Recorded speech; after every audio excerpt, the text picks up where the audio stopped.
Bon, merci beaucoup. Merci Dominique pour ces éclairages fort intéressants. Donc nous, on va essayer de faire un cas pratique avec le dossier SOR. Donc Michel m'a demandé de parler du Lender-LED. Alors je ne sais pas si dans la salle les gens savent ce que ça veut dire un Lender-LED. Et donc on va essayer de démystifier un tout petit peu quelques anglicismes pour essayer de voir un peu à quoi ça correspond.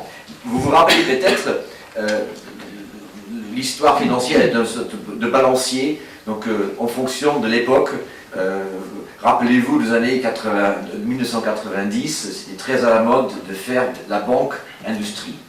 La banque-industrie, donc le banquier rêvait d'être à la fois actionnaire et créancier. Et on a vu que c'est le modèle allemand qui était le modèle à suivre, et on a vu ce que ça donnait avec les Crédits Lyonnais. Bon.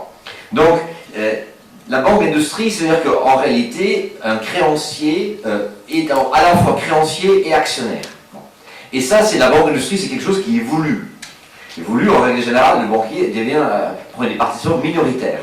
Alors, dans un Lender-LED, c'est tout à fait différent. C'est effectivement quelque chose qui est voulu, mais il y a aussi une question de contrainte, parce qu'en réalité, un Lender-LED, ça veut dire qu'une entreprise est en difficulté, et le banquier décide qu'au lieu de rester sa qualité de créancier, de demander le remboursement de ses créances, il veut prendre le contrôle du capital à travers une conversion de créances en capital pour en quelque sorte assurer le remboursement des créances à travers cette conversion, retourner l'entreprise et se rembourser avec la valeur de la revente de l'entreprise. Et à ce moment-là, il essaye donc en quelque sorte de se refaire dans une situation de distress. Et donc Lender-LED, c'est cette technique américaine où vous avez des créanciers, notamment des fonds, qui rachètent des créances bancaires, qui réalisent des créances, réalisent des sûretés, récupèrent les actifs, les valorisent et se remboursent après sur le produit de cession.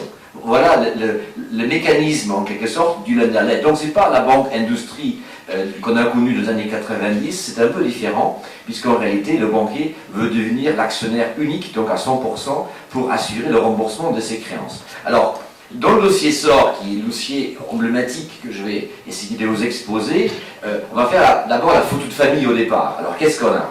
Dans la photo de famille au départ, on a 4 actionnaires qui, à la demande de l'État, à un moment donné, la Caisse des dépôts étant à la manœuvre en quelque sorte, évite que Macquarie achète la SOR. Macquarie est un Australien et le troisième distributeur d'eau en France ne devait pas tomber entre les mains d'un étranger. Et donc la résistance a été organisée autour de la Caisse des dépôts qui a surenchéri par rapport à l'offre de Macquarie. Et donc c'est comme ça qu'on retrouve la Caisse des dépôts dans le tour de table avec AXA, avec ce nombre d'autres personnes, avec Séché, qui rachètent la SOR à un prix en 2007 qui apparaît avec le recul totalement démesuré, démesurément élevé. Et donc nous sommes dans le monde des LBO des années 2007, les multiples sont absolument incroyables et on lève de la dette. La Caisse des dépôts étant le financier des références, et tout le monde fait confiance à la Caisse des dépôts, c'est l'État en quelque sorte qui organise la reprise de SOR par ce consortium, et que la Caisse des dépôts cède après sa participation dans le FSI, donc qui hérite en quelque sorte de ce dossier. Donc, dans le tour de table au départ, on a des actionnaires qui sont donc SFI, ex-Caisse des dépôts, vous avez AXA, vous avez Cube, un fonds d'investissement, et vous avez Séché qui est en quelque sorte l'industriel. Alors, il est évident, avec le retournement du marché de l'eau en France, que les mairies maintenant font jouer la concurrence entre 3 opérateurs, et puis il y a aussi la régie. Et les prix baissent, donc le fromage qui était initialement un gâteau extrêmement juteux dans lequel il y avait des rentrées d'argent réguliers, ça se réduit. Et il faut faire beaucoup plus d'investissements. Donc les communes demandent pas seulement de faire baisser les prix, mais aussi que les opérateurs de la distribution de l'eau font beaucoup plus de financement. Et donc cet effet-là conduit à ce que la valeur de la SOR, elle est quasiment divisée par 2. Et donc la structure du LBO ne peut plus fonctionner, puisque la valorisation de la SOR, qui était une valorisation à l'époque, je de mémoire, c'était à peu près 2,6 milliards. Et lorsque le dossier arrive en matière de restructuration, on va voir la valorisation de l'Assor était estimée peut-être à 900 millions, 1 milliard. Vous voyez, ça s'est divisé plus que divisé par deux. Et à partir de ce moment-là, vous avez une dette d'acquisition qui est absolument disproportionnée, avec un service de la dette qui ne peut plus être assuré parce que l'Assor, en quelque sorte, doit générer des profits et distribuer à ce moment-là les dividendes. Et les dividendes sont là pour rembourser le service de la dette. On ne parle pas du remboursement du principal, on parle uniquement des services des intérêts. Et que lorsque le dossier SOR arrive dans les services de restructuration des banques, il est clair que le montant des dividendes que la SOR peut distribuer est largement insuffisant pour que le service de la dette soit assuré. Donc la dette est en défaut. Donc vous avez un défaut, ça veut dire que on sait très bien que le montant de la remontée de dividendes n'est pas suffisant pour assurer le service de la dette. Et à partir de ce moment-là, eh bien, les banquiers se demandent la question, soit je vends ma position, c'est-à-dire sur le marché secondaire, et que vous avez un marché secondaire à Londres où les banquiers cèdent leur participation avec un discount. Donc vous pouvez trouver la dette SOR sur le marché de Londres, le marché secondaire, vous avez des fonds qui investissent et qui achètent. Et vous avez, dans ce taux de table, vous avez donc en quelque sorte trois acteurs. Vous avez les banquiers seniors qui bénéficient d'un security package, comme on dit, assez confortable. Ils ont notamment un nantissement sur les titres de la société opérationnelle. Vous avez une structure LBO classique, une société holding, et la société holding emprunte à l'argent, et la principale garantie qu'a le banquier, c'est un nantissement des titres de la société opérationnelle en dessous. Dans l'affaire de SOR, dans la mesure où nous sommes à la troisième LBO, troisième tertiaire en quelque sorte, donc il y avait trois structures holding qui n'ont pas été écrasées, donc le banquier a financé en haut une société qui avait une sous-holding, une autre sous-holding, et après c'était opérationnel. Mais le schéma est toujours le même, c'est que tout ça marche à travers les nantissements des titres. Bon. Et donc, vous avez les banquiers seniors, après vous avez le banquier mezzaneur. Donc le mezzaneur c'est qui? C'est quelqu'un qui est subordonné dans les head creditor agreement, donc c'est quelqu'un qui passe après le remboursement des banquiers. Et puis vous avez l'actionnaire. Alors si vous faites, le calcul, vous avez en grosso modo en dette dure 1,8 milliard de dette dure, et puis si vous regardez la valeur de l'entreprise, disons entre 900 millions et 1 milliard d'euros, vous vous rendez compte que, bien entendu, l'actionnaire a tout perdu, aucun espoir de recouvrement, les actions ont une valeur négative, puisque le montant de la dette est largement supérieur par rapport à la valeur de l'entreprise. Et puis, de la même manière, les mezzaneurs, donc les créanciers subordonnés, qui passent après le remboursement des seniors, bien entendu, également ont tout perdu. Donc, les créanciers seniors se disent, on va prendre le contrôle de l'Assor, et comme ça, on va en quelque sorte réajuster la dette. On va voir comment ça se fait, après dans l'Underlet, comment techniquement ça va se faire. Mais en réalité, économiquement parlant, on va convertir une partie de nos créances en capital.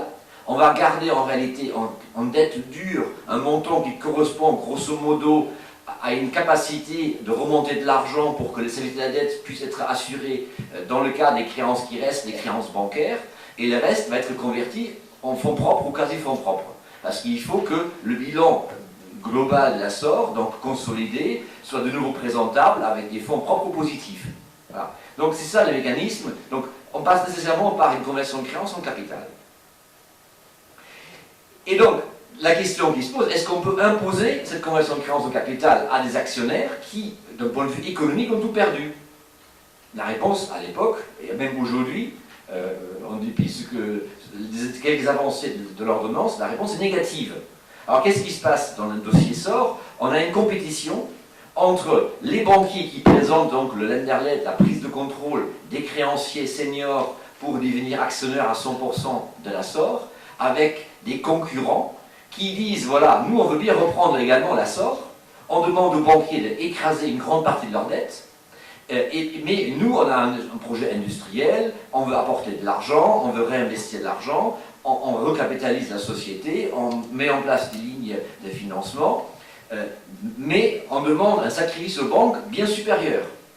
Donc c'est le cas de Cube, qui était actionnaire, fonds d'investissement, qui a émis un projet de reprise de l'Assor, mais qui passait par une conversion beaucoup plus importante, d'abandon de créances beaucoup plus importante des banques par rapport à ce qu'avaient prévu les banques. C'est normal.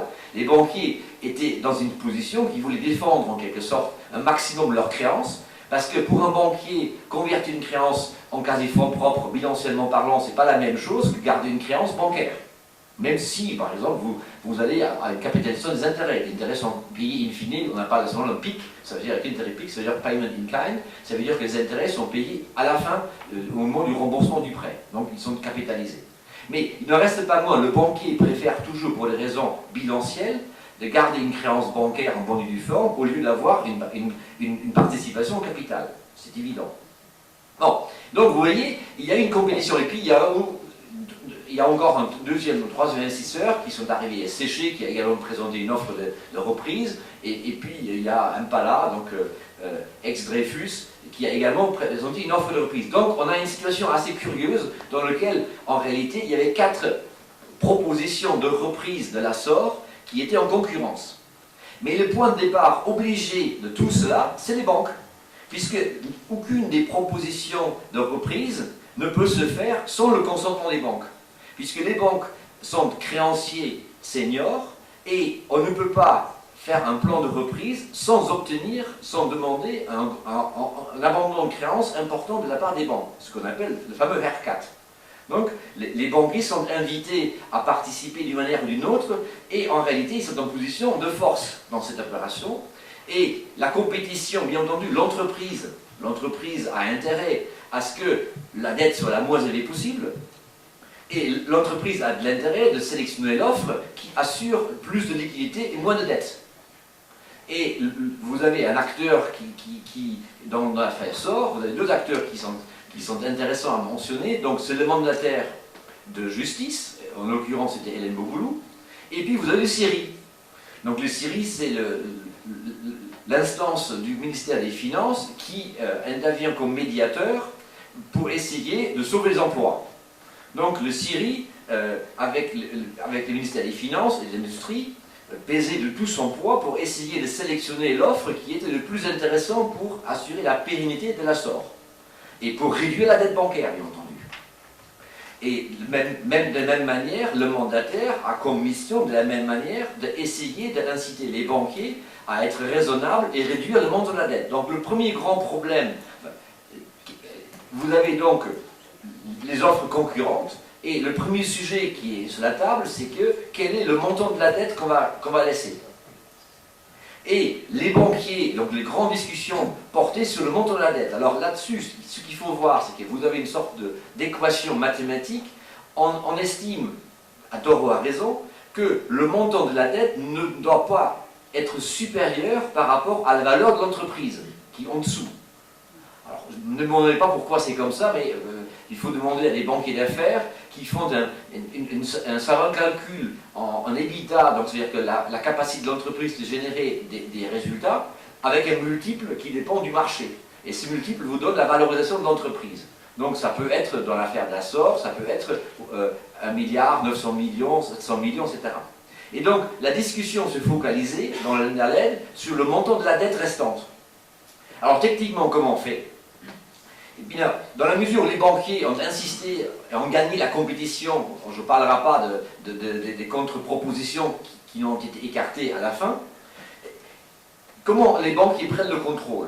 Eh bien, les banquiers prennent le contrôle, ils doivent nécessairement obtenir de la part des actionnaires la cession des actions pour 1 euro, ils doivent nécessairement obtenir de la part des autres créanciers subordonnés la cession de ces créances subordonnées pour 1 euro à un véhicule qui va être créé, qui en général logé au Luxembourg pour les raisons fiscales, qui va donc porter une partie de la dette bancaire. Donc vous avez cédé à ces véhicules luxembourgeois une grande partie, donc en l'occurrence sur les 1,8 milliard de dettes bancaires, 900 millions de dettes bancaires vont être cédées à un véhicule holding luxembourgeoise détenu par les banques au-dessus, et que le prix de cession va être converti en TSI, donc pour que la holding de l'Assor renforce ses capitaux propres. Donc, vous avez à la fin de ce schéma, vous avez, au lieu d'avoir, vous avez ajouté une autre holding financière au-dessus de la holding de l'Assor, qui va porter 900 millions de dettes à l'égard des banques, et cette société-là va donc récupérer une créance TSDI contre la holding de l'Assor, pour 900 millions correspondants. Et dans la mesure où les 900 millions restantes des banques, au niveau de holding de l'Assor, va rester une banque, va rester une créance bancaire avec un taux d'intérêt dont il faut négocier les taux, mais vous avez donc conservé en réalité dans la structure financière une créance de 900 millions contre la holding de l'Assor qui reste telle qu'elle, et puis les autres à la valeur nominale des créances au-dessus. Mais ce système ne peut marcher que lorsque vous récupérez bien sûr 100% du capital et 100% de la MEDS pour que les banquiers deviennent propriétaires de l'entreprise au niveau de la holding. Donc on assiste à un changement d'actionnaire. Alors si vous regardez l'ordonnance aujourd'hui, l'ordonnance ne permet pas une cession forcée des titres qui était prévue dans le projet d'ordonnance du mois de décembre. Et malheureusement, si on regarde les systèmes de l'Assor, on n'est pas passé par une conversion de créance directement en capital, mais on est passé par une cession des titres pour 1 euro qui n'a pas de valeur à un véhicule des banques. Et que si vous regardez l'ordonnance ne permet pas de mettre en place une structuration à l'Assor, où vous forcez la cession des titres pour 1 euro, qui malheureusement n'est pas possible. Donc vous voyez, le législateur est en recul par rapport à ce qui était prévu dans le projet d'ordonnance du mois de décembre, où la cession forcée des titres était prévue, avec un mécanisme assez compliqué, dont la rédaction est certainement imparfaite. Mais il ne reste pas moins, il avait l'idée d'une cession forcée qui existe aujourd'hui, comme le dit Dominique, uniquement à l'égard des dirigeants, en quelque sorte à la demande du parquet, pour une sorte de faute de gestion des de droit de fait. Et là, il était question d'organiser par la loi la cession forcée des titres, ce qui est nécessaire dans la technique du Lender-Led pour faire en sorte que le banquier, en réalité, récupère 100% du capital, récupère également des créances subordonnées et permettent de garder en tête, garder une certaine dette résiduelle avec un taux d'intérêt qui est en ligne par rapport au business plan de la société opérationnelle qui génère suffisamment d'argent pour le service de cette dette. Donc il faut une adéquation en termes de charges financières entre le montant du business plan qui génère un flux financier, free cash flow comme on dit dans le monde financier au niveau opérationnel. Ce free cash flow peut être utilisé pour distribution des dividendes et ces dividendes permettent de payer les intérêts au niveau de la dette d'acquisition. C'est comme ça que ça fonctionne. Et donc il faut nécessairement de nouveau une adéquation entre le montant des charges financières que la société SOR peut assumer et donc pour le remonter au niveau de la société holding pour permettre les services de dette d'acquisition dans les LBO. C'est comme ça que ça fonctionne. Alors donc, en technique juridique, il faut donc nécessairement passer par une cession de créance et une cession des titres à une structure au-dessus pour que les banques puissent prendre le contrôle. Alors, deuxième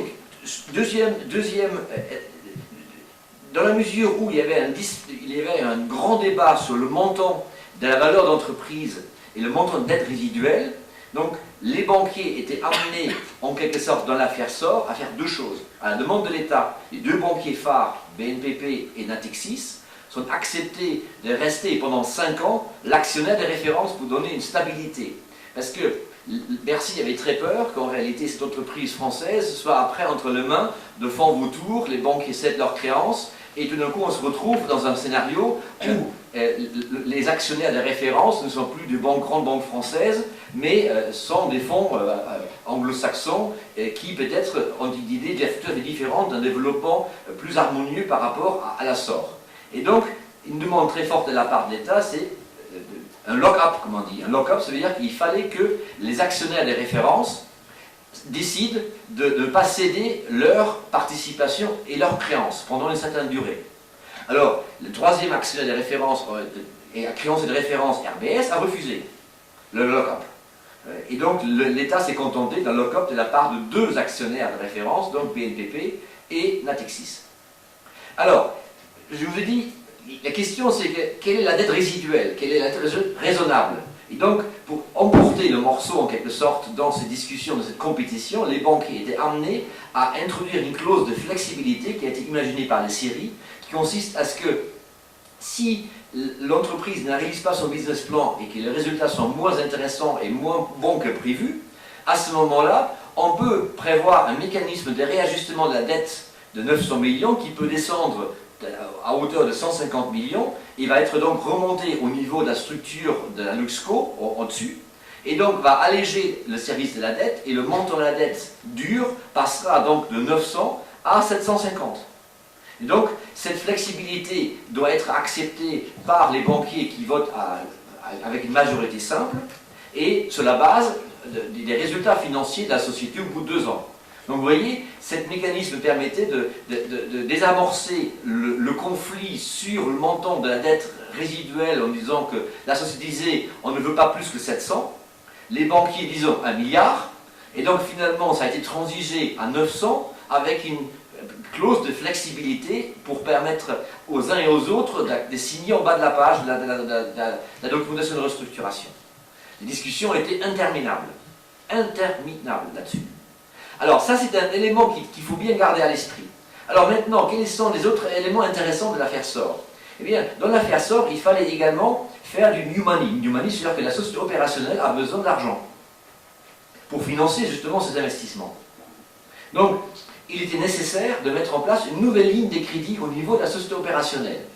Alors, et là c'est quelque chose qui est très important. Si vous avez un pool bancaire qui doit faire un write-off de fait de la moitié de les créances, il est très difficile de convaincre le même banquier qui doit faire un abandon de créances de fait sur un dossier de reprêter de l'argent à une société opérationnelle. Alors vous avez, par exemple, les banquiers japonais, c'est une question d'honneur. Alors les banquiers japonais ne peuvent pas imaginer de prêter de l'argent à un débiteur qui les a plantés. Donc les banquiers japonais dans l'affaire SOR, un grand banquier japonais de l'affaire SOR a refusé de prêter de l'argent à la SOR puisqu'ils sont obligés de faire un write-off important au niveau de la créance d'acquisition. Question d'honneur, c'est une question culturelle. Bon. Alors, comment fait-on pour inciter les banques qui sont les banques de l'acquisition d'être également les banques en bas? Pourquoi c'est important d'avoir une concordance d'intérêts? Eh bien, c'est très simple. En réalité, tout ce petit monde se partage les mêmes sûretés d'une manière ou d'une autre dans un état créditor très compliqué où vous êtes en train de faire un mariage forcé entre les gens de même sexe, parce que ce sont tous des créanciers, qui doivent accepter de mettre leurs créances dans un état créditor avec des sûretés communes à se partager des sûretés en fonction des différents rangs. Donc, bien entendu, le banquier qui est le mieux garanti, c'est le banquier qui prête aux sociétés opérationnelles, puisque lui, il est très proche des actifs. Et les banquiers qui est le moins bien garanti, c'est le banquier qui, en haut, qui a comme seule garantie, en outre, notamment des titres de la société opérationnelle. Mais dans la mesure où vous avez des tâches financières entre les deux, il n'en reste pas moins que le banquier qui prête aux sociétés opérationnelles a beaucoup plus de chances d'être remboursé que le banquier en haut, qui n'est remboursé qu'avec la valeur de la revente de la société opérationnelle, c'est clair. Et il est donc important d'avoir en quelque sorte la même cartographie des banquiers ou des prêteurs, des fonds et des banquiers en haut et en bas. Parce que si vous avez un non-alignement d'intérêts et vous avez avoir un pool de prêteurs en bas qui est différent par rapport au pool de prêteurs en haut, vous avez ouvert la boîte de Pandore des divergences d'intérêts. Et donc il fallait imaginer un mécanisme incitatif pour faire en sorte que les banquiers qui ont prêté en haut prêtent également en bas. Alors qu'est-ce qu'on a fait? On a imaginé une sorte de bonus-malus comme en matière automobile, c'est que les banquiers qui prêtaient en bas recevaient une sorte de bonus en haut, à savoir ils recevaient plus d'actions et ils recevaient un meilleur remboursement de leurs créances anciennes en quelque sorte, qui était donc élevé, ce mécanisme d'élévation. Et en revanche, les banquiers qui ne voulaient pas prêter en bas recevaient un malus, comme en matière automobile. Et donc, ces banquiers-là étaient donc pénalisés, aussi bien ils recevaient moins d'actions, ils recevaient moins de créances remboursables dans un waterfall qui donc était une pénalité. Alors, ce mécanisme-là était donc imaginé et a porté ses fruits parce que ce qui s'est passé, c'est que 95%, sauf notre banquier japonais pour des questions d'honneur, les autres ont tous participé en bas parce qu'ils avaient un intérêt de participer en bas puisqu'ils voulaient obtenir le meilleur remboursement de leurs créances anciennes en haut. Vous voyez? Et donc ce mécanisme d'élévation a permis un alignement d'intérêts et en quelque sorte de favoriser la mise en place de la new money par le même pool bancaire qui avait prêté en haut. Et donc ça c'est quelque chose qui me paraît être tout à fait intéressant et qui est assez novateur dans les montages financiers de cette nature. Alors, après, je vous ai dit la banque industrie. Alors, qui dit banque industrie dit le créancier, à la fois créancier et actionnaire. Vous voyez le problème, conflit d'intérêt. Alors, comment organiser la gouvernance de l'entreprise si vous avez à la fois le banquier qui a 100% du capital et qui pourrait éventuellement avoir tendance à privilégier ses intérêts de prêteur? Donc, vous êtes obligé d'imaginer une gouvernance de l'entreprise qui correspond à une société cotée. Donc, vous êtes obligé de faire entrer dans le conseil de surveillance des administrateurs indépendants.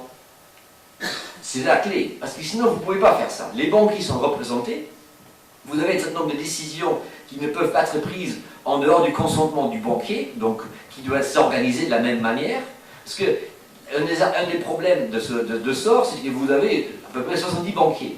Bon, 70 banquiers, mettez-vous d'accord entre nous aujourd'hui, et c'est difficile. Donc il faut des structures pour rassembler en quelque sorte la gouvernance des banquiers qui doivent avoir une sorte de pondération. Les principaux banquiers doivent avoir un siège, dont les trois principaux banquiers avaient un siège direct dans le conseil de surveillance. Les quatrièmes étaient le représentant des autres créanciers qui représentaient 45% des montants des créances.